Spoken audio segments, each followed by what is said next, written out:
Junior NTR political ఎంట్రీపై మాట్లాడారు ఆయన సోదరి సుహాసిని. అవకాశం వచ్చినప్పుడు రాజకీయాల్లోకి వస్తారని, ప్రస్తుతం మాత్రం సినిమాల్లోనే బిజీగా ఉన్నారని అన్నారు ఆమె.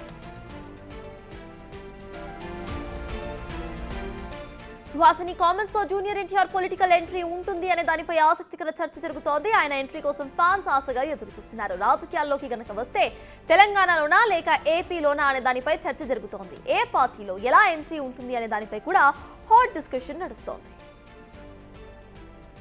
ప్రస్తుతానికి ఆయన సినిమా ఫీల్డ్లో బిజీగా ఉన్నారు. తప్పకుండా అవకాశం కలిగినప్పుడు ఆయనే ఎంట్రీ ఇస్తారు. అదే అండి, ఆయన సినిమాల్లో బిజీగా ఉన్నారు. అవకాశం వచ్చినప్పుడు ఆయనే వస్తారు. ప్రస్తుతానికి ఆయన సినిమా ఫీల్డ్లో బిజీగా ఉన్నారు. తప్పకుండా అవకాశం కలిగినప్పుడు ఆయనే ఎంట్రీ ఇస్తారు. అదే అండి, ఆయన సినిమాల్లో బిజీగా ఉన్నారు. అవకాశం వచ్చినప్పుడు ఆయనే వస్తారు. ప్రస్తుతానికి ఆయన సినిమా ఫీల్డ్లో బిజీగా ఉన్నారు. తప్పకుండా అవకాశం కలిగినప్పుడు ఆయనే ఎంట్రీ ఇస్తారు. అదే అండి, ఆయన సినిమాల్లో బిజీగా ఉన్నారు. అవకాశం వచ్చినప్పుడు ఆయనే వస్తారు. జూనియర్ ఎన్టీఆర్ పొలిటికల్ ఎంట్రీపై మాట్లాడారు జూనియర్ ఎన్టీఆర్ సోదరి సుహాసిని. అవకాశం వచ్చినప్పుడు ఖచ్చితంగా పొలిటికల్ ఎంట్రీ ఉంటుందంటూ కూడా ఆవిడ వ్యాఖ్యానించారు. ప్రస్తుతం అయితే సినిమా లైనప్ తో బిజీగా ఉన్నారంటూ కూడా కామెంట్ చేశారు. దీనికి సంబంధించిన పూర్తి updates my associate input editor Ganesh అందించడానికి సిద్ధంగా ఉన్నారు. గణేష్, చెప్పండి, ప్రెసెంట్ సుహాసిని చేసిన కామెంట్స్ ని ఎలా చూడాలి? ఇంతకు ముందు నుండి ఇటు జూనియర్ ఎన్టీఆర్ పొలిటికల్ ఎంట్రీపై ఫ్యాన్స్ ఎంతో ఆతృతగా ఎదురు చూస్తున్నారు. సో ఇప్పుడు ఇటు సుహాసిని ఇచ్చిన స్టేట్మెంట్ తో వాళ్ళకు ఒక పాజిటివ్ స్టేట్మెంట్ అనే కోణంలో మనం ఆలోచించంటారా? ఎందుకంటే జూనియర్ ఎన్టీఆర్ తారక్ రాజకీయ ప్రవేశం కోసం ఇప్పుడు కాదు, చాలా కాలం నుంచి 2009 నుంచి కూడా ఒక ప్రచారం జరుగుతుంది. ఉమ్మడి రాష్ట్రం ఉండగానే జూనియర్ ఎన్టీఆర్ రాజకీయాల్లోకి వచ్చారు. ఆ రోజున విస్తృతంగా తెలుగుదేశం పార్టీ తరఫున ప్రచారం చేశారు. ఆ తర్వాత కొంత ఆయన యాక్సిడెంట్కి గురవడం, ఆ తర్వాత కొంత రాజకీయాలు కొంచెం వచ్చిన పరిణామాలు కొంచెం దూరంగా ఉండడం జరిగింది. కానీ ఎప్పుడు ఏ సందర్భం వచ్చినా జూనియర్ ఎన్టీఆర్ రాజకీయ ప్రస్థానం కోసం జూనియర్ ఎన్టీఆర్ తెలుగుదేశంలో యాక్టివ్గా ఉంటారా లేకపోతే మిగతా పార్టీలోనికి వెళ్తారనేది ఒక అతిపెద్ద చర్చ జరుగుతూ ఉంటుంది. ఇప్పుడు ఆమె తన సోదరి సుహాసిని చేసిన కామెంట్స్ అనేవి మళ్ళీ ఒక కొత్త ఆలోచన కావచ్చు, లేకపోతే జూనియర్ ఎన్టీఆర్ అభిమానులకు కావచ్చు, లేకపోతే మిగతా రాజకీయ పక్షాల్లో ఒక చర్చకి కావచ్చు దారితీసింది. ఎందుకంటే సుహాసిని చేసిన కామెంట్స్ చాలా సీరియస్ కామెంట్స్గా చూడాలి. ఎందుకంటే ఆయన తండ్రి హరికృష్ణకి సంబంధించిన నివాళులర్పించిన సందర్భంలో మీడియాతో మాట్లాడుతూ ఆవిడ ఖచ్చితంగా జూనియర్ ఎన్టీఆర్ రాజకీయాల్లోకి వస్తారు, ఆయన సినిమాల్లో బిజీగా ఉన్నారు కాబట్టి ఆ సినిమాలు బిజీ అయిన తర్వాత ఖచ్చితంగా ఆయన రాజకీయ అరంగేట్రం చేస్తారని చెప్పడం. అంటే ఇప్పటివరకు తెలుగుదేశం పార్టీలో ఆయన సభ్యుడిగా ఉన్నాడా లేదనేది గతంలో ఆయన 2009లో విస్తృతంగా ప్రచారం చేస్తున్నప్పుడు తెలుగుదేశం కార్యకర్తగా నేను ప్రచారం చేస్తున్నానని జూనియర్ ఎన్టీఆర్ తారక్ ప్రకటించారు. ఆ తర్వాత ఆయన ఆ సభ్యత్వం ఉందా లేదా అనేది ప్రశ్న కంటే తెలుగుదేశం పార్టీలో ఆయన ఇన్యాక్టివ్గానే ఉన్నారు. ఎందుకంటే ఆ పార్టీలో ఉండే అంతర్గత విభేదాలు కావచ్చు, లేకపోతే చంద్రబాబు నాయుడుతో ఉండే గ్యాప్ కావచ్చు, లేకపోతే మిగతా అనేక అంశాల్లోన చాలా వరకు దూరంగానే ఉంటూ వచ్చారు జూనియర్. సినిమాలకి కేవలం పరిమితమయ్యారు. సినిమాలపైన చాలా ఇంట్రెస్ట్ చూపిస్తున్నారు. ఈ విధంగా తన రాజకీయం జరుగుతుంది. కానీ ఇప్పుడు సుహాసిని చేసిన కామెంట్స్లో ఆయన సినిమాల్లో బిజీగా ఉన్నారు, ఈ బిజీ అయిన వెంటనే రాజకీయాలు ఎంట్రీ ఇస్తారని చెప్తున్న కామెంట్స్ ఏవైతే ఉన్నాయో ఇవి కీలకమైన చర్చకు దారితీస్తున్నాయి. ఎందుకంటే ఈ మధ్య కాలంలోనే జూనియర్ ఎన్టీఆర్కి సంబంధించిన ఒక విషయంలో, అంటే వార్ సినిమా షూటింగ్ సంబంధించిన ఏదైతే అనంతపురం ఎమ్మెల్యే దగ్గుపాటి వెంకటేశ్వర ప్రసాద్ చేసిన కామెంట్స్ రాష్ట్ర వ్యాప్తంగా సంచలనం కలిగించాయి. తారక అభిమానులు పూర్తిగా నిరసనలు తెలియజేశారు. ఎమ్మెల్యే క్షమాపణ చెప్పాలంటూ 2 రాష్ట్రాల్లో కూడా, అంటే హైదరాబాద్తో పాటు అనేక ప్రాంతాల్లో, ఆంధ్రప్రదేశ్లో ప్రత్యేకంగా జూనియర్ ఎన్టీఆర్ అభిమానులు చాలా వరకు నిరసనలు తెలియజేశారు. ఎమ్మెల్యే చేసిన కామెంట్స్ పైన వాళ్ళు విరుచుకుపడ్డారు, క్షమాపణ చెప్పాలన్నారు. దీనిపైన దగ్గుపాటి స్పందించారు. తర్వాత ఏదైతే ఆ కాల్ రికార్డ్స్ ఆ రోజున చేశాడో ఆయనతో సంబంధించిన వ్యక్తి దాన్ని మీడియాతో మాట్లాడడం జరిగింది. ఇలాగా అతిపెద్ద చర్చ అనేది జూనియర్ ఎన్టీఆర్ విషయంలో జరుగుతూ వచ్చింది. ఇప్పుడు ప్రత్యేకంగా అంటే ఎప్పటికప్పుడు, అంటే గతంలో కూడా మనం కొడాలి నానికి సంబంధించి, కొడాలి నాని జూనియర్ ఎన్టీఆర్కి చాలా సన్నిహితంగా ఉండే వ్యక్తి. చాలా వరకు ఆయన తెలుగుదేశం పార్టీ నుంచి వైసీపీకి వెళ్ళిన తర్వాత కూడా జూనియర్ ఎన్టీఆర్కి సంబంధించిన అనేక కామెంట్స్ చేయడం, ఆయన రాజకీయాల్లోకి వస్తారు, రావాలి, ఆయనకి సరైన ప్రాధాన్యత ఇవ్వటం లేదనేది, ఆయన వైసీపీలో ఉంటూ కూడా తెలుగుదేశం సంబంధించిన ఆయన జూనియర్ ఎన్టీఆర్ సంబంధించిన ప్రాధాన్యత ఇవ్వట్లేదనేది చాలా వరకు కొడాలి నాని చాలా వరకు ప్రచారం చేస్తూ వచ్చారు. అనేక విమర్శలు, చర్చ జరుగుతుంది. ఇప్పుడు తన సోదరి ఖచ్చితంగా సుహాసిని ఆమె చేసిన కామెంట్స్ కావచ్చు, ఆమె చేసిన ప్రకటన కావచ్చు, నిజంగా మనం చెప్పాలంటే రాజకీయాలు ఇది విధానపరమైన ప్రకటన అనుకోవాలి. అంటే జూనియర్ ఎన్టీఆర్ ఖచ్చితంగా రాజకీయాల్లోకి వస్తారు, ఆయనకు ఆసక్తి ఉంది, ఈ సినిమాలు అయిన వెంటనే వస్తారనేది మనం ఆలోచించాల్సిన విషయం. ఎందుకంటే సుహాసిని కూడా మనకి 2018లో ఆవిడ తెలుగుదేశం పార్టీ నుంచి కూకట్పల్లి నియోజకవర్గం నుంచి పోటీ చేశారు టీడీపీ తరఫున.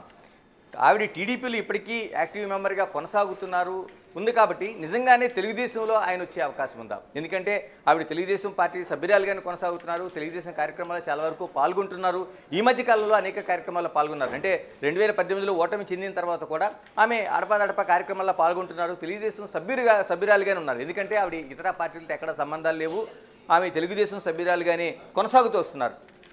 ఇలాంటి సందర్భంలో ఆవిడ తన సోదరుడు తారక్ పైన చేసిన కామెంట్స్ ఏదైతే ఉన్నాయో, ఈ ప్రకటన ఏదైతే ఉందో ఖచ్చితంగా తెలుగుదేశం పార్టీలోనే యాక్టివ్ అవుతారా, తెలుగుదేశం పార్టీలోనే ఆయన యాక్టివ్గా ఉండి రాజకీయాలు నిర్వహిస్తారనేది ఒక చర్చ జరుగుతుంది. మరోవైపు ఇప్పటికి వచ్చిన గ్యాప్ ఏదైతే ఉందో, తారక్ అభిమానులు చాలా వరకు తెలుగుదేశం పార్టీకి మొన్న జరిగిన నిరసనలోన తెలుగుదేశం పార్టీని కూడా సోషల్ మీడియా వేదికగా తప్పుపట్టే పరిస్థితులు అనేది మనకు కనిపించింది. అంటే ఈ గ్యాప్లోన ఏమైనా కొత్త రాజకీయ ఆలోచనలు ఏమైనా, ఎందుకంటే రాజకీయాలు ఏమైనా జరగవచ్చు, గుర్రం ఎగరవచ్చు అన్నట్టు రాజకీయాలు ఏమైనా జరగచ్చు. ఎందుకంటే ఆంధ్రప్రదేశ్ రాజకీయాలు కావచ్చు, తమిళనాడు రాజకీయాలు కావచ్చు, నటులు అంటే హీరోలుగా ఉండేవాళ్ళు కావచ్చు, ఒక ప్రజాదరణ ఉండే రాజకీయ నాయకులు పార్టీలు పెట్టడం, సక్సెస్ కావడం, తర్వాత అనేక సందర్భాలు ఉన్నాయి. ఎందుకంటే జూనియర్ ఎన్టీఆర్ తీసుకుంటే సీనియర్ ఎన్టీఆర్ ఆయన తెలుగుదేశం పార్టీ వ్యవస్థాపకుడిగా ఒక ప్రబంధం సృష్టించిన దాఖలాలు కావచ్చు, చిరంజీవి కావచ్చు, తర్వాత ఇప్పుడు పవన్ కళ్యాణ్ డిప్యూటీ సీఎంగా ఆంధ్రప్రదేశ్లో ఉన్న జనసేన అధినేత పవన్ కళ్యాణ్ కావచ్చు, ఇలాగా అనేక మంది పార్టీలు ఏర్పాటు చేశారు. ఈ మధ్యకాలంలో చూసుకుంటే మనకి దళపతి విజయ్ తమిళనాడులోనే ఏర్పాటు చేసిన పార్టీ వెట్టి కళగం కూడా ఒక సంచలనం కలిగిస్తుంది. ఎందుకంటే ఒక రాజకీయాలకు దగ్గరగా మళ్ళీ అంటే చాలా వరకు ఒక గ్యాప్ వచ్చింది మధ్యలోన. సినీ నాయకులు రాజకీయాలు, సినీ హీరోలు ఎవరైతే ఉన్నారో రాజకీయాలు పార్టీలు పెట్టడం కొంత గ్యాప్ వచ్చింది. మళ్ళీ పవన్ కళ్యాణ్ దాన్ని ఒక తిరగరాశారు. ఈ రోజున ఆంధ్రప్రదేశ్లో 100% ఆయనకి ఇచ్చిన సీట్లని గెలుచుకునే డిప్యూటీ సీఎంగా ఈరోజు ఉన్నారు. ఈ దశలోన మళ్ళీ రాజకీయ పార్టీలకి ఏదైతే ఉన్నారో ఒక సినీ హీరోలు ఆ ప్రస్థానం కొనసాగుతున్నట్టుగా మనం భావించాలి. అందులోనే విజయ్ పెట్టిన పార్టీ కావచ్చు, ఇవన్నీ కూడా కొనసాగుతున్నాయి. ఎగ్జాక్ట్లీ గణేష్, రీసెంట్గా ఇటు టీడీపీకి ఇటు ఎన్టీఆర్కి కొంత గ్యాప్ వచ్చినట్టుగా ఇటు ఫ్యాన్స్లో చర్చలు కనిపించాయి, పొలిటికల్ సర్కిల్స్లో కూడా ఇటు ఒక డిస్కషన్ అనేది నడిచింది. మరి ఒకవేళ కనుక జూనియర్ ఎన్టీఆర్ యొక్క రైట్ రాజకీయ ఎంట్రీపై ప్రస్తావన వచ్చింది కాబట్టి ఆయన టీడీపీతోనే టైఅప్ అయి ఉంటారా, లేకపోతే వేరే పార్టీస్తో కలిసి వస్తారా అనే కోణంలో కూడా ఆలోచించాల్సిన అవసరం ఉందంటారా?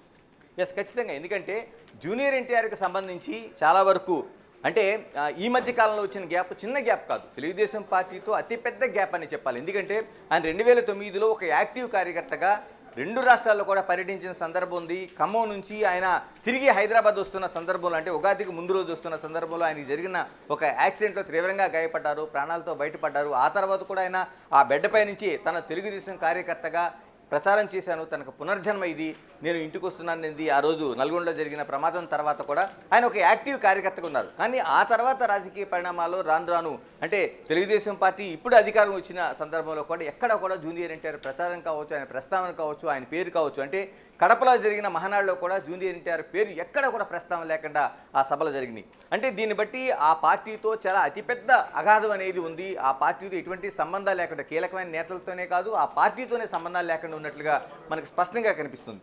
కానీ ఇలాంటి సందర్భంలోనే సుహాసిని ఆమె తెలుగుదేశం పార్టీతోనే కొనసాగుతున్నారు, తెలుగుదేశం పార్టీతోనే ఆవిడ ఉన్నట్టుగా ఇప్పటివరకు ఉంది, ఎక్కడ ఇతర రాజకీయ పార్టీలతో లేరు. ఈ బేరీజ్ వేసుకుంటే మనం టోటల్గా ఆమె చేసిన ప్రకటన అంటే ఖచ్చితంగా తెలుగుదేశంలోనే యాక్టివ్ అవుతారనే ఆలోచన అయితే మనం ఆలోచించాల్సిన అవసరం ఉంది. కానీ జూనియర్ ఎన్టీఆర్ అభిమానులు ఈ మధ్యకాలంలో జరిగిన రాద్ధాంతం కావచ్చు, లేకపోతే ఎమ్మెల్యే ప్రసాద్ పైన జరిగిన నిరసనలు కావచ్చు, ఇవన్నీ చూసుకుంటే తెలుగుదేశం పార్టీకి జూనియర్ ఎన్టీఆర్ అభిమానులకు మధ్య ఒక అతిపెద్ద రేఖ అనేది మనకి ఖచ్చితంగా కనిపిస్తుంది.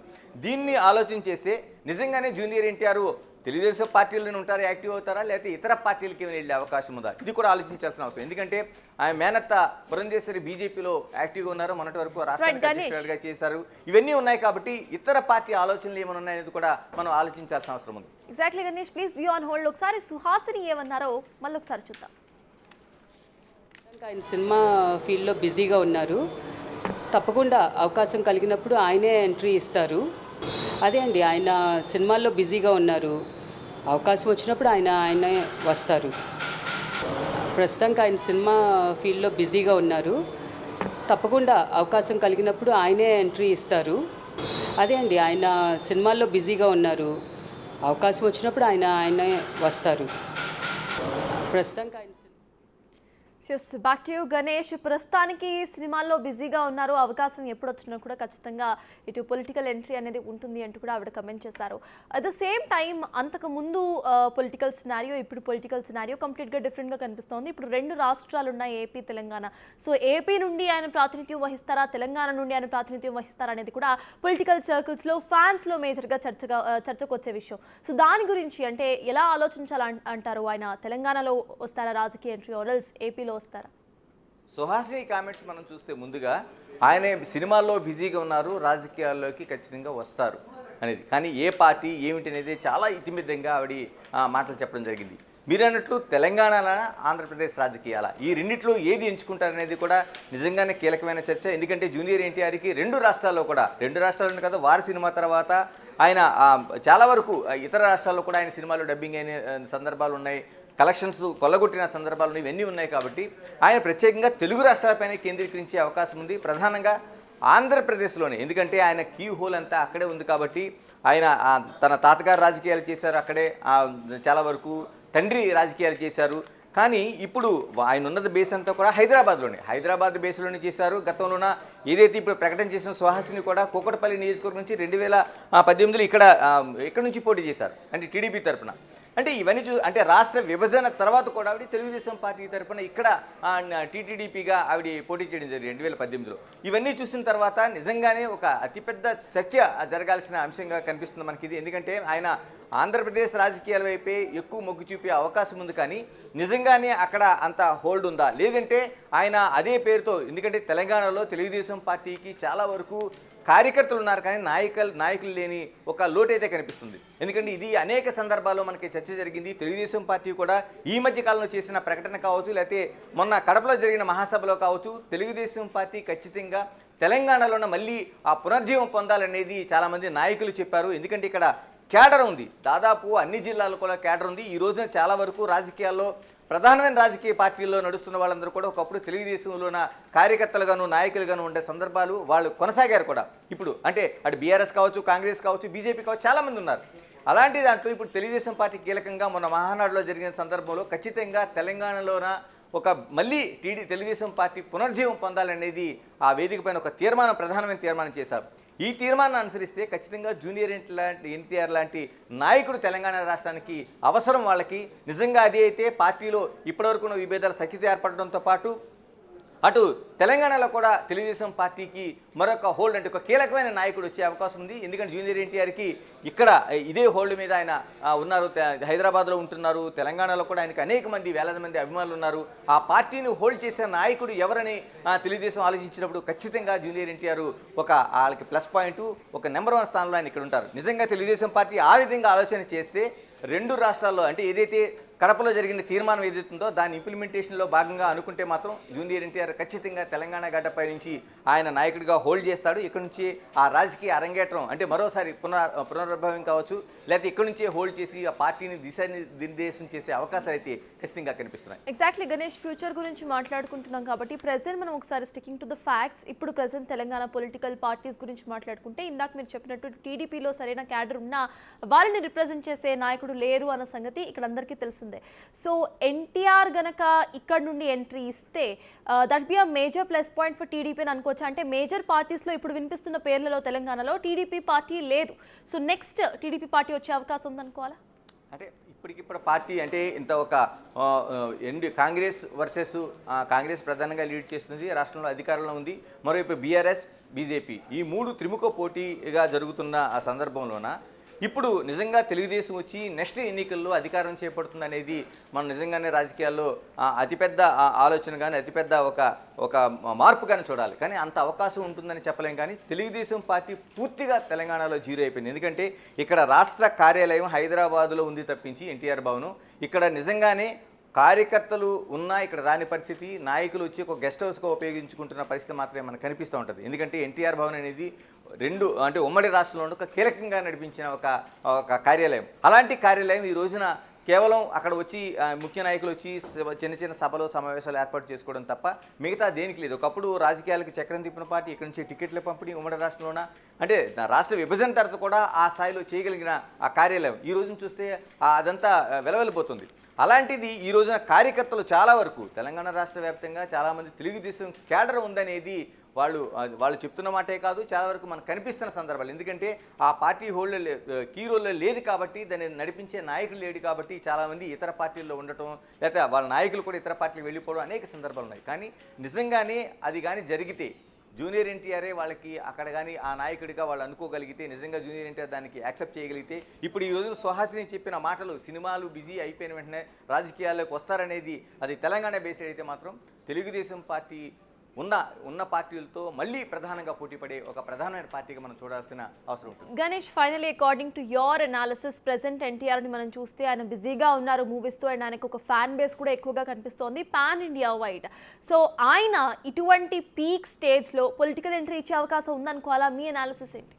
ఖచ్చితంగా, ఎందుకంటే ఇది ఇప్పటిదే కాదు, ఆయనకి ఇంకా పీక్గా ఉండే టైంలో, అంటే ఆయన వచ్చిన వరుస విజయాలు వస్తున్న దశలో కూడా 2009లో ఆయన ఒక పీక్ దాంట్లో ఉన్న సందర్భంలో కూడా తెలుగుదేశం పార్టీ కోసం ఆయన సినిమా షెడ్యూల్స్ అన్ని పక్కన పెట్టి ఆయన ఆ రోజున యమదొంగ లాంటి ఒక సూపర్ డూపర్ సినిమాల్లోన చాలా పైకి దూసుకెళ్ళిపోతున్న సందర్భంలో కూడా ఆయన దాన్ని అంతా పక్కన పెట్టి కాకి దుస్తులు ధరించి, ఎందుకంటే తాతగారు పోలికలతో సీనియర్ ఎన్టీఆర్ పోలికలతో ఉన్న ఒక నటుడిగా ఆయన, ఎందుకంటే కుటుంబం అంతా ఆ విధంగానే ఉంటుంది ఆయనకి, అందుకని ఆ పేరు కూడా జూనియర్ ఎన్టీఆర్గా సీనియర్ ఎన్టీఆర్ నామకరణం చేశారంటారు. ఇలాంటిది ఆయన తాతగారు ఏదైతే ఆ రోజున పార్టీ 80వ దశకంలో తెలుగుదేశం పార్టీ ఆవిర్భావంలో కాకి దుస్తులు ధరించి ఒక రాష్ట్రం అంతా ఉమ్మడి రాష్ట్రంలో ప్రచారం చేసి ఒక ప్రపంచంలో పార్టీని నిలబెట్టారో అదే సూచనగా చేస్తూ ఆయన కూడా కాకి దుస్తులు ధరించి ఆ రోజున మొత్తం రాష్ట్రం అంతా ప్రచారం చేశారు, అంటే ర్యాలీలు నిర్వహించారు.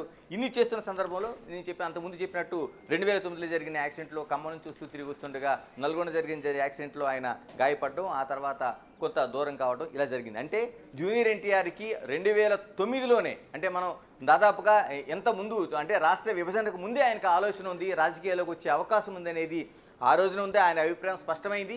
అందుకనే రాజకీయాల్లోకి సినిమాలు అనేవి చాలా వరకు కొంత దూరం ప్రయాణించిన తర్వాత, అంటే జూనియర్ ఎన్టీఆర్ ఏమి ఈ నిన్న మొన్న వచ్చిన హీరో కాదు, ఆ విజయాలు చూసినవాడు, చాలా పాన్ ఇండియా స్థాయిలో అనేక సినిమాలు నటించినవాడు. కానీ ఏదైనా సరే పార్టీకి ఆ రోజే అంత కీలకంగా ఇంపార్టెన్స్ ఇచ్చారంటే, ఈ రోజున నిజంగా సుహాసిని చెప్పిన మాటల్లో కానీ ఆయన ఉంటే ఈ సినిమాలు బిజీ అయిపోయిన తర్వాత రావాలనుకుంటే ఆయన ఖచ్చితంగా వచ్చే అవకాశం 100% ఉంది. Yes, thank you Ganesh.